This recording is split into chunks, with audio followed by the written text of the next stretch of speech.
Hello students, welcome to my Nurture. मैं हूं कृष्णा। कैसे हैं आप सब लोग? मस्त? नहीं, शायद इस बार आप लोग मस्त नहीं हैं। जी हाँ, ठीक है। कुछ चीजें ऐसी हो गई हैं कि इस बार सर का जो जवाब था मस्त वाला, उसका मस्त वर्ड का आंसर वापस से मस्त नहीं आएगा, मुझे पता है। ठीक है, तो उसी चीज को लेकर के बेटा मैं यहाँ पे कुछ बातें करने आया हूं। इस वीडियो को पूरा देखना, समझना। यहां पर मैं कुछ आप लोगों से बातें करूंगा, कुछ सजेशन दूंगा अपने एक्सपीरियंस के हिसाब से, अपने तजुर्बे के हिसाब से। बाद बाकी जो आपको ठीक लगता है फिर आप वो काम कीजिएगा। जी हाँ, फीस जो पड़ रही है 5,900, नो डाउट काफी ज्यादा फीस है, बहुत ज्यादा फीस है, मुझे पता है। बच्चा जो है मैक्सिमम मेरे ख्याल से 95-98% बच्चा एक गरीब घर से है, किसान का, रिक्शे वाले के हैं, मतलब जिनके फादर की महीने की इनकम 15,000 20,000 रुपए ही है, या कहो 10,000 रुपए ही है। ऐसे ऐसे बच्चे डी फार्म कर रहे हैं। मैं जानता हूं, मैं पढ़ाया हूं, कॉलेज में रहा हूं मैं काफी समय से, तो बच्चों से मुलाकात भी रही है मेरी, तो ये सारी चीजें मेरे को पता है।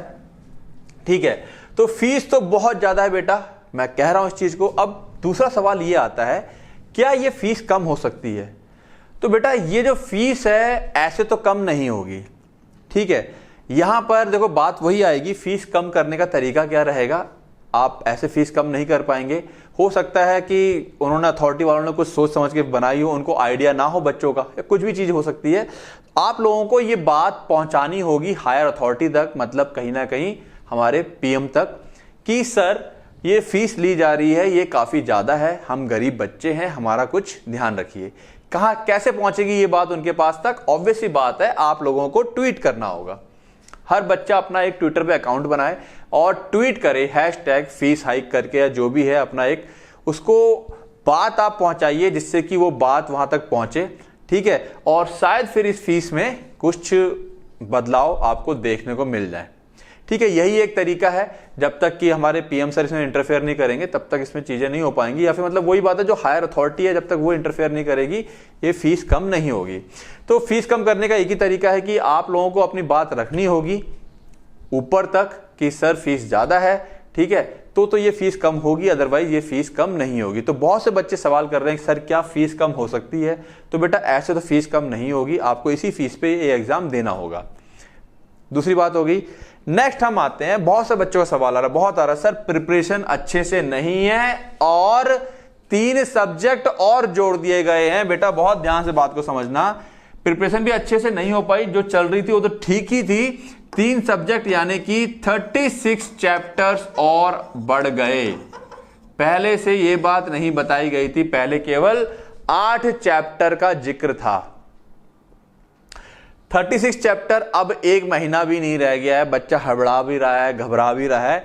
36 चैप्टर्स, ठीक है, तो 36 चैप्टर्स को एमसीक्यू लेवल पे कुछ बच्चों की तो तैयारी होगी, नो डाउट, मैं नहीं कह रहा कि नहीं होगी, लेकिन अगर आपकी तैयारी नहीं है, मैं उन बच्चों को लेके बात करना चाह रहा हूं यहां पे जिन बच्चों की तैयारी नहीं। जिन बच्चों की तैयारी है और एलिजिबल है इस बार के लिए, वो लोग आगे बढ़े।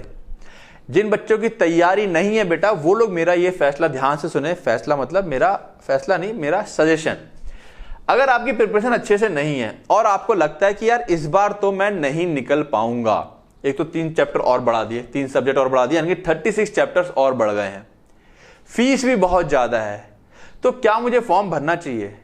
तो बेटा पहला स्टेप लेते हैं कि आपने फॉर्म भर दिया, तैयारी अच्छे से थी नहीं, 36 चैप्टर और आ गए हैं, आप फॉर्म भर चुके हैं, आप एग्जाम देने गए, फेल हो जाते हैं।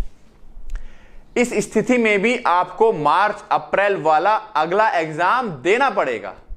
फेल हो गए, नहीं निकाल पाए, ठीक है, क्योंकि तैयारी पूरी नहीं थी, 6,000 रुपए भी आपके चले जाएंगे। यही चीज मैं कहना चाह रहा हूं कि मुझे काफी सारे बच्चों का कॉल आया है और बच्चे कह रहे हैं सर कैसे अरेंज करें, हम तो बड़ी मुश्किल से सारे काम करते हैं। ठीक है, मतलब वही है, महीने की इनकम ही है उनके 10-10 हजार रुपए, तो कैसे अरेंज करेंगे? तो बस मैं यही बात उन बच्चों के लिए कहना चाह रहा हूं कि जब आप पैसा लगाएं तो वो पैसा आपका वसूल हो जाए। मुद्दा सारा यहां पर आ रहा है और तैयारी अच्छे से नहीं है। ठीक है, तो क्या हमें फॉर्म भरना चाहिए? तो बेटा मैं यही कहना चाह रहा हूं, अगर आप पहली वाली स्थिति लेके चलते हैं कि नहीं एग्जाम आ गया हम तो भरेंगे, आप फॉर्म भर देते हैं और किसी कारणवश नहीं निकाल पाते हैं, ठीक है, वो आपको पता है अच्छे से, हर बच्चे को पता है कि वो एग्जाम निकाल पाएगा कि नहीं निकाल पाएगा और कितनी तैयारी है, प्लस ये जो नए चैप्टर जुड़ गए हैं इसको ध्यान में रखिएगा आप लोग। अगर उसको लगता है कि यार मैं निकाल दूंगा तो ठीक है, अगर उसे लगता है कि नहीं निकाल पाएगा, उसने फॉर्म भर दिया है और वो रह जाता है, तो बेटा 6,000 रुपये भी गए और उसे अगला एग्जाम भी देना पड़ेगा। प्लस कुछ बच्चे ऐसे होंगे जो ये सोचेंगे कि सर, मतलब वो ये सोच रहे होंगे अरे ठीक है यार, तैयारी पूरी नहीं है, फीस भी ज़्यादा है, मैं पैसे भी अरेंज करूंगा तब तक, और तैयारी भी अच्छे से नहीं है मेरी, तो मैं अब टाइम दूंगा अपने आप को और मैं अगला एग्जाम पूरी तैयारी के साथ दूंगा, फीस भी अरेंज हो जाएगी मेरी और उसको मैं कायदे से निकाल भी दूंगा। तो जी हाँ, मैं ये कहना चाह रहा हूं कि अगर आपको जरा सा भी डाउटफुल कंडीशन है तो आप ये वाला एग्जाम ड्रॉप कर दीजिए। साल में 2 एग्जाम होंगे, अगला एग्जाम मार्च अप्रैल में होगा। कुछ बच्चे कहेंगे, कमेंट आएगा, सर आप एग्जाम छोड़ने की बात कर रहे हैं। बेटा नहीं, मैं एग्जाम छोड़ने की बात नहीं कर रहा। मैं अगर ये वाली फीस है ना, यहाँ पर ये फीस अगर 1,000 रुपए तक भी होती ना, 1,000 रुपए तक, 1,100 रुपए तक, मैं कहता ही नहीं कभी, ठीक है ना, मैं कभी नहीं कहता कि आप एग्जाम छोड़िए, ठीक है। मैं कहता कि चलो एक्सपीरियंस हो जाएगा, 1,000 रुपये कोई बड़ी बात नहीं, आपने 1,000 रुपये दिया, आपको तजुर्बा हो जाएगा कि एग्जाम कैसा होता है। लेकिन 6,000 रुपये देकर तजुर्बा लेना ये बेवकूफ़ी है। तो मैं बस यही कहना चाह रहा हूं बच्चों से, बहुत ध्यान से, फीस कम हो सकती है क्या, वो मैंने बता दिया, फीस कम ऐसे तो नहीं होने वाली, ठीक है।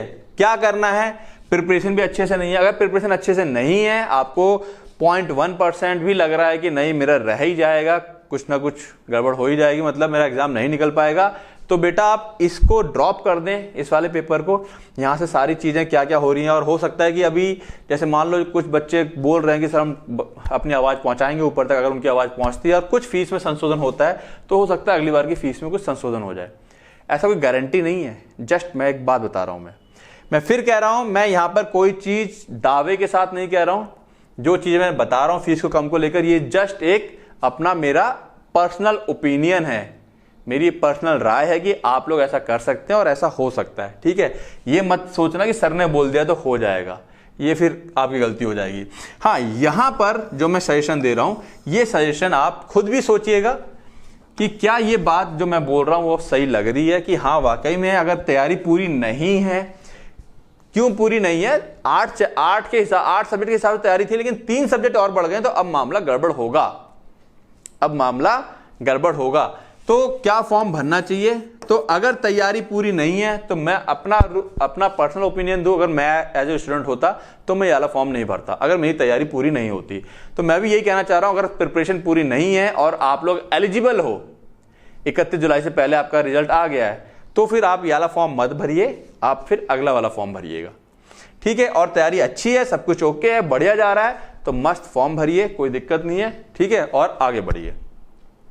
उम्मीद है जो बात मैं आपके पास पहुंचाना चाह रहा हूं कि किन बच्चों को फॉर्म भरना है और किन बच्चों को फॉर्म नहीं भरना है, ये बात आपको समझ में आ गई होगी। ये मेरा पर्सनल ओपिनियन है बेटा, फिर कह रहा हूं ये मेरा सजेशन है, ये ऐसा कोई रूल नहीं आया है ऊपर से कि ये बच्चे ना भरे ये बच्चे भरें, कि जिनकी तैयारी नहीं है वो ना भरें और जिनकी तैयारी वो भरें, ऐसा कोई रूल नहीं है, ठीक है। फिर बच्चा फोन करता है सर ऐसा, ये जस्ट मैं अपना एक एज ए टीचर एक अपना ओपिनियन दे रहा हूं, फिर कह रहा हूं स्पष्ट, बच्चा बहुत गलत मिस अंडरस्टैंडिंग करता है। ये मेरा पर्सनल ओपिनियन है कि अगर प्रिपरेशन नहीं है तो बेटा ड्रॉप कर दीजिए, ठीक है, फीस बहुत ज्यादा है, ठीक है, और अगर तैयारी अच्छी है तो फिर आप आगे बढ़िए। बात समझ में आ गई, क्लियर है, ठीक है। उम्मीद है ये जो बात मैं पहुंचाना चाह रहा हूं फीस को लेके, इस बात को लेके, प्रिपरेशन को लेकर के, और फॉर्म मेन मुद्दा यही है। ये बच्चा बहुत सवाल कर रहा है, सर फॉर्म भरें कि ना भरें, सर फॉर्म भरें कि ना भरें, ठीक है। तो ठीक है, अक्टूबर के बाद नवंबर, दिसंबर, जनवरी, फरवरी, मार्च, अप्रैल, 6 महीने बाद अगले फिर एग्जाम हो जाएगा अप्रैल में। अक्टूबर में हो रहा है 6 महीना, छठा महीना अप्रैल लगेगा, फिर हो जाएगा एग्जाम, कोई दिक्कत नहीं है, अच्छे से तैयारी कीजिए तब तक आप, ठीक है। तो ये बातें हमने करी कि फॉर्म भरना है कि नहीं भरना है। इसके बाद एक वीडियो और बनाऊंगा मैं, जो बच्चे एग्जाम देने पे ही उतारू मतलब तैयारी अच्छे से है और एग्जाम दे रहे हैं, तो वो लोग किस तरह से तैयारी करेंगे कि उनका 100% एग्जाम निकल जाए, उस चीज पे भी हम लोग चर्चा करेंगे इसके अगले वीडियो में, ठीक है ना। फिलहाल एक छोटा वीडियो बनाया ताकि सब बच्चे जल्दी से देख लें, इसे समझ लें कि क्या करना है। जो मैंने यहाँ पे अपनी पर्सनल राय दी है, इसमें आप अपनी राय रखिएगा, अपना सोच समझ करके अपने पेरेंट्स से डिस्कस करके फिर आप फॉर्म को फिल कीजिएगा, ठीक है, कि सर ऐसा डिस्कस कर रहे हैं, हम ऐसा करना चाह रहे हैं, तो क्या करना चाहिए, ठीक है। आप अपने गार्जियन से बात करके फिर आगे डिसीजन ले सकते हैं। ओके, क्लियर है, ठीक है। तो जो मैंने बात यहाँ कहना चाह रहा हूं, उम्मीद है ये बात आपके पास तक पहुंच गई होगी और आप इसको सोच समझ करके अब आप अपना फॉर्म फिल करेंगे। ओके, ठीक है। अगले वीडियो में आपको बताऊंगा तैयारी कैसे करनी है, ठीक है। तब तक पढ़ते रहें, रिवाइज करते रहें। All the best.